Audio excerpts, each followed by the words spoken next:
The heat in the Gujarat alley was thick enough to taste. Dust swirled around the feet of a man collapsed against the cracked mud wall. His hand reached out, fingers clawing at the dirt, searching for a crust of bread that was not there. Abdul watched from the shade of a low overhang.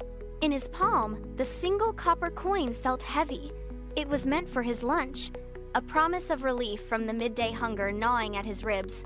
He looked at the coin, then at the trembling hand of the stranger. His mother's voice echoed in his memory, sharp and clear. Money is not just for yourself. If you see someone in need, give it away. Abdul did not hesitate. He stepped out of the shade, the sun stinging his eyes. He crossed the short distance, knelt in the grit, and pressed the coin into the man's calloused palm. The man looked up, his eyes widening in disbelief. Abdul said nothing. He stood, turned his back on the food he would not have, and began the long walk home. The hunger remained, but the decision was made. A single act of giving had taken root. Years of simple acts had hardened his resolve, but the heat of this sweltering afternoon tested everything. Under the sprawling shade of a banyan tree, an elderly man lay motionless. His skin was gray, his breath coming in shallow, ragged hitches. Abdul did not pause to ask for a name or a history. He knelt in the dry dirt, shifted the man onto his back, and locked his fingers tight. The first mile was the hardest. His muscles burned as he navigated the uneven, rutted path. Sweat stung his eyes, blurring the horizon, but he did not stop to rest. He adjusted his grip, feeling the weight of another life pressing against his own spine. The sun beat down, turning the air into a furnace, yet he kept his pace steady. His boots crunched against loose gravel, his breathing matching the rhythmic labor of his legs. By the second mile, his shoulders throbbed, but the man on his back remained his only focus. When the white walls of the clinic finally appeared in the distance, his legs were shaking. His endurance pushed to the very edge. He reached the threshold, gasping for air, and prepared to face the next barrier. The clinic doors were heavy, locked against the chaos of the streets. As Abdul stumbled forward, his burden slumped. The staff stepped into the frame, their faces blank. They did not see a life in danger. They saw a process interrupted. A hand reached out, barring his path. A voice demanded to know the man's caste, his family name, his standing in the town. Abdul did not retreat. He braced his feet against the threshold, his chest heaving with every ragged breath. The weight of the man on his back felt like a mountain, but he did not let his knees buckle. He looked directly at the person blocking his way, his eyes sharp and unyielding. The staff continued to gesture at their registers, their movements slow and indifferent. Abdul leaned forward, his voice cutting through the sterile silence of the hallway like a blade. "He is a human, and he is dying," he shouted. The words echoed against the tiled walls, stripping away the comfort of their procedure. The staff froze. The barrier of their indifference cracked. One by one, they stepped aside, forced to acknowledge the urgency of the life in his arms. Abdul pushed past them, heading straight for the nearest bed. The clinic became a turning point, but the streets remained a battlefield. Abdul returned to his routine, yet he could no longer ignore the gaps in the city.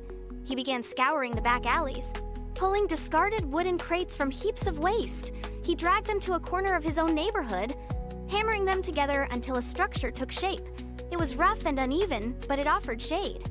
One afternoon, he found a woman collapsed on the pavement, shivering from a persistent fever. Every crate he salvaged was a victory against the cold.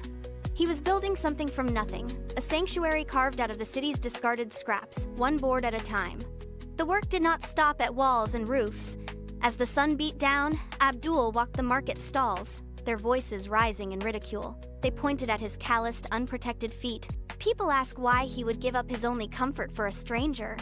Abdul did not stop to argue. He did not look at their faces or listen to their judgment. He simply pointed to the line of people waiting, then moved to the next basket of scraps. He knew the cost of his choices, and he accepted the pain of the gravel underfoot as a necessary price. He stoked the fire, stirred the pot, and served bowl after bowl until the hunger was quieted. He lived in the space between their scorn and the reality of the suffering, finding his purpose in the simple, brutal act of providing for those who had been forgotten. The limitation of his own 2 feet became unbearable. He watched a victim collapse blocks away, knowing he could not carry every soul to safety in time. The city was too vast, and the distance between suffering and sanctuary was growing. Abdul made a silent decision. He looked at the few items he still kept, the small stool, the extra mat, the spare burlap sacks, and gathered them into a pile. He took every last object to the market. He sold them piece by piece, ignoring the heat and the fatigue until the coins in his hand reached the required amount. He walked to a dealer of used vehicles, a man who dealt in rusted metal and broken engines. He pointed to the smallest, most battered van on the lot. It was not pretty, but it had 4 wheels and space for a stretcher. He handed over every coin he had earned. He turned the key, and the engine sputtered to life with a cloud of thick gray smoke. He sat behind the wheel, his hands gripping the worn leather. He was no longer just a man on the street. He was a mobile rescue unit. He put the van in gear, pulled into the narrow, crowded lane, and drove toward the sound of a distant cry. The ambulance became a blur in the narrow alleys. Abdul pushed the engine hard, tires kicking up grit as he navigated the labyrinthine streets toward the site of a building collapse. Smoke hung low over the site, thick and choking. He reached the end of the road, but the debris spill blocked the path ahead. He did not wait for help. He jumped from the driver's seat, his boots crunching over shattered brick and jagged timber. He found the victim beneath a collapsed wall, pinned by a heavy wooden beam. The dust clouded his vision, and the weight of the debris felt immovable. Abdul knelt in the jagged stone. He dug with his fingers, ignoring the blood as his skin scraped against sharp concrete. He braced his shoulders against the beam, muscles straining, teeth gritted against the exertion. He pushed until his vision blurred, calling out for the victim to stay awake. With a final, desperate heave, the beam shifted. He pulled the victim into his arms, shielding them from the settling dust, and carried them toward the waiting stretcher. The work was brutal, relentless, and immediate. He did not ask for a name. He only looked for the next life he could pull from the wreckage. The weight of 1,000 disasters could not be carried by one man alone. Abdul stood by the roadside, watching the city move, realizing that his hands were only 2 among millions. He began to speak to those he had pulled from the dark, the people who had once been broken and were now whole. He did not offer money or power. He offered a shovel, a bandage, and a simple command: go where the need is greatest. 1 person became 10. 10 became hundreds. They gathered in the streets, a quiet army carrying the same resolve he had forged in the alleys.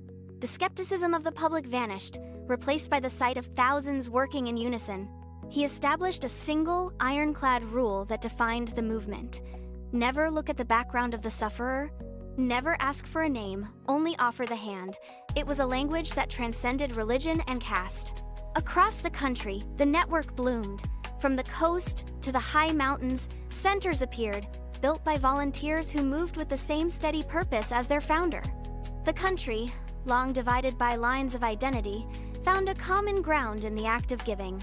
Abdul watched the map of his reach expand, not with pride, but with the quiet satisfaction of a man who had finally made his reach equal to the need. The decades had etched deep lines into his face, yet his pace remained steady as he walked the quiet aisles of the ward. Abdul moved from bed to bed, his hands lingering briefly to pull a thin blanket higher over a shivering shoulder or to smooth a pillow for a restless sleeper. The air here was heavy with the scent of antiseptic and slow recovery. He stopped at the end of the row, looking back at the long line of occupied cots. These were the people the world had discarded, the ones left on the pavement and in the alleys.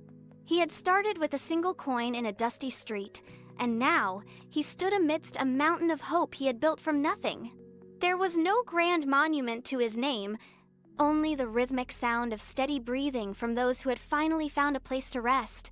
He touched the edge of a wooden bed frame, feeling the rough grain under his fingertips. He had emptied his own life to fill these rooms, and looking at the peaceful faces, he knew the exchange was complete. Every person here was a testament to the belief that one person could alter the trajectory of 1,000 lives. He walked to the window, watching the city lights flicker, aware that the sanctuary he created had become the only home these people would ever know. Abdul lowered himself onto a small wooden stool near the window. His joints ached from the long hours, but the stillness of the room offered a rare moment of equilibrium. Outside, The sky began to bleed from deep charcoal into a soft, bruised violet. He watched the horizon, his eyes tracking the slow ascent of the sun. The first golden sliver broke over the rooftops, casting long, sharp shadows across the floor of the ward. Somewhere in the distance, the city began to stir, the muffled sound of a distant engine, the faint call of a vendor, the rhythmic pulse of life returning to the streets. He did not need to see the misery that the day would bring to know it existed. He knew that by noon, the ambulance would be running, the volunteers would be in the alleys, and the soup would be boiling.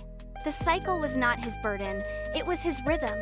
He leaned his head against the cool stone of the wall and closed his eyes for a heartbeat. The light touched the beds, one by one, illuminating the faces of those who had found safety. He stood up, his movements slow and deliberate, and turned toward the center of the room. A new day had arrived, and with it, the work would begin again, just as it always had. Years passed. Abdul became a young man and moved to Pakistan after the partition of 1947. He saw many people who had lost their homes and possessions. There were sick people, orphaned children, elderly people, and families who desperately needed help. Abdul looked around and thought, I cannot solve everyone's problems today, but I can help one person, and then another, and another. His small acts of kindness began to grow. Abdul started humanitarian work with very limited resources. Over the years, his efforts grew into the Edhi Foundation. Ambulances began carrying sick and injured people. Shelters provided homes for people who had nowhere to go. Orphaned and abandoned children received care. Hungry and poor people received assistance. The little boy who once shared his food had grown into a man who dedicated his life to helping millions.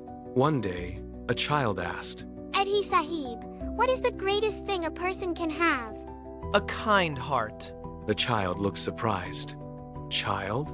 Not money? Money can disappear, but kindness can travel from one heart to another.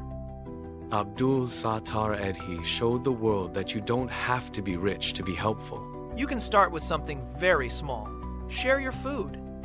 Help someone who is hurt. Give hope to someone who is sad.